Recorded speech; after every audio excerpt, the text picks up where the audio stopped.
What up, everybody? Figured I'd do a quick video real quick to show everyone who's not familiar with the system, the TORS system that's found on like the Yamaha Banshee, the Blaster, in this particular case, TRX450ER.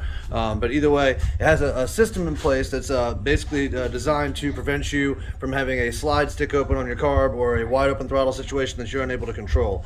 So essentially, if it detects a difference in the throttle being applied and the actual slide plate location in the carb, it will shut the bike down. So if you have an issue where your bike is where you're trying to apply the throttle, and anytime you wide open the throttle, the bike just completely shuts off, or when you are attempting to move the bike or move forward out of gear and you let out the clutch and the bike just shuts off, no matter what you do, it's probably an issue with this TORS system. But regardless, you have a sensor here that's in the throttle body. I don't know if you can see it or not, or in the throttle body, Jesus, at the top of the carb, excuse me, right here. This is actually part of your TORS system. And then you also have a sensor that's up here in the actual throttle itself. Actually, probably easier seeing from the top.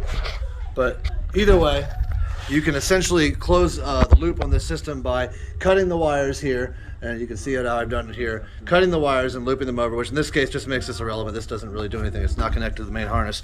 But on the other end, where it would normally connect to the harness down here, you can see here, you just essentially take this, branch it over, and that closes the loop and closes that system. Now, mind you, the sensor down here is still functioning and it's still obviously good, or else I would continue to have the same exact symptoms as prior. And then I can go down and cut this sensor, loop it over on that side of the harness, and it closes the loop, closes the entire circuit, and the bike will operate as though everything is perfectly fine.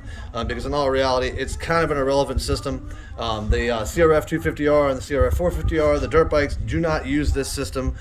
So even if you were to convert this quad over to a twist throttle setup, you would want to delete this system so that you could do it successfully. Regardless, I figured I would show everybody exactly what the TORS system is, how to eliminate it on your bike, and hopefully this helps somebody out. Have a good night.